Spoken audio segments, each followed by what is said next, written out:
Today we celebrate the light of God. We once stumbled around in the dark, being deceived by the dark about the way to live, sometimes hiding in the dark the things we didn't want others to see, and sometimes being paralyzed by the dark, unable to move forward.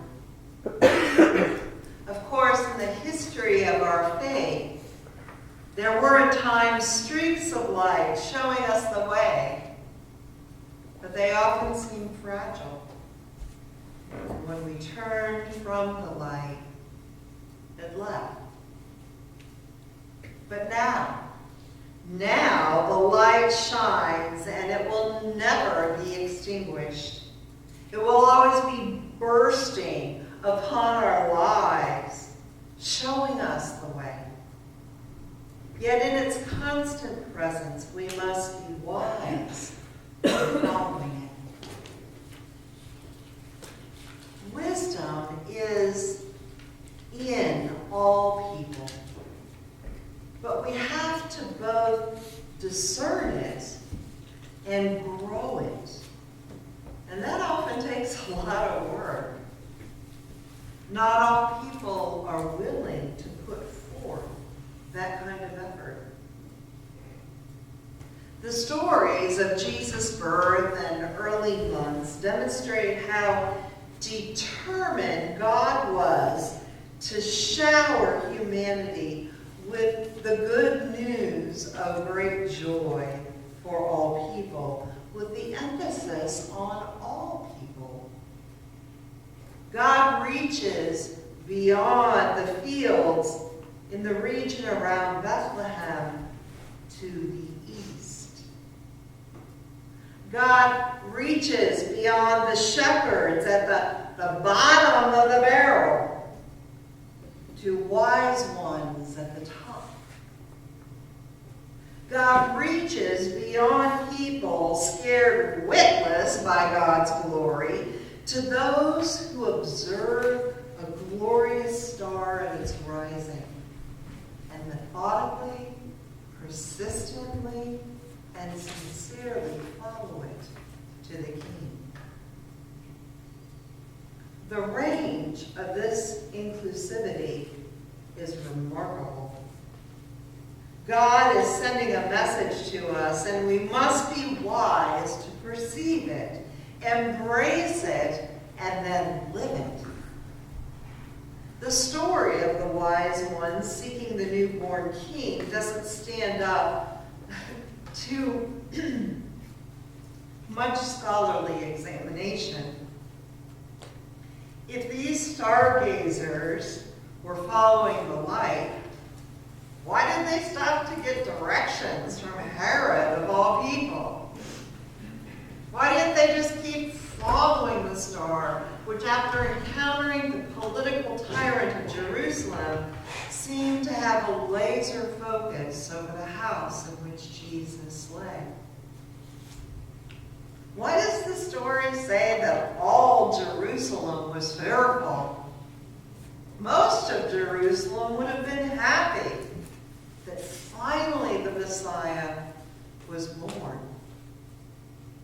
It was only the people in power who were frightened by that. But there it is. This story in the Gospel of Matthew. And like many things, those who are wise accept the story on faith and try to discern what God is up to. While Christian traditions from probably the Middle Ages hold that the Magi were kings, which is an interesting contrast between these kings' response to the birth of Jesus and the way Herod, king of God's people, responded, a more precise description would be that the Magi belonged to a priestly caste of Zoroastrianism, which paid particular attention to the stars. This priestly caste gained an international reputation for astrology, which was at that time highly regarded as a science. So these wise ones from the East were scientists, and they practiced other religions. And God used their faith and knowledge to bring them to the Christ. More ironic, God used scientists who practiced other religions to let King Herod and the chief priests and scribes of the people in on the news that their Messiah had been born. God seems to do whatever it takes to reach out and embrace all people. God announces the birth of the Messiah to shepherds through angels on Christmas, to magi via a star on Epiphany, and to political and religious authorities of God's own people through these visitors from the East. From a manger where the child lies wrapped in bands of cloth, God's reach, God's embrace through Jesus Christ gets bigger and bigger and bigger. Jesus eats with the outcasts, sinners. Jesus touches people who are sick and people who live with disabilities. Jesus calls the dead back to life. Ultimately, Jesus draws all people to himself as he is lifted up on the cross. In Christ Jesus, no one is beyond God's reach. God's radical grace is wondrously frightening. I experience a bit of a shudder as I think of the implications of portraying the Magi as scientists who practiced other religions. Because to do so makes me expand my understanding of both the ways God reaches out to people to announce the good news in and through Christ, and what it means for individuals to have faith and for gatherings of the faithful as a church. You know, the Magi did not come looking for the Christ through preaching or liturgy, sacrament or welcoming congregation, or a vital social ministry, things that I hold dear. They came seeking the Christ after studying the night sky. As someone who holds on to favorite, cherished ways that God works to proclaim the gospel and bring people to faith, it's always wondrously frightening to realize anew God's own work of embracing all people is more mystery than formula. Because God's ways are always bigger than my understanding of God's ways. It's so much safer to spend this time in a sermon piously and sentimentally embellishing the Magi and reading meaning into the number of kinds of gifts they bring than it is to challenge my understanding of the ways God works to bring all people into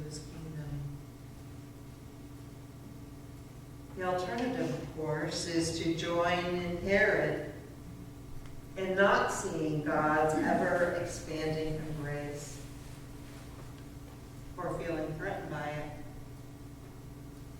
and giving way to just plain fear.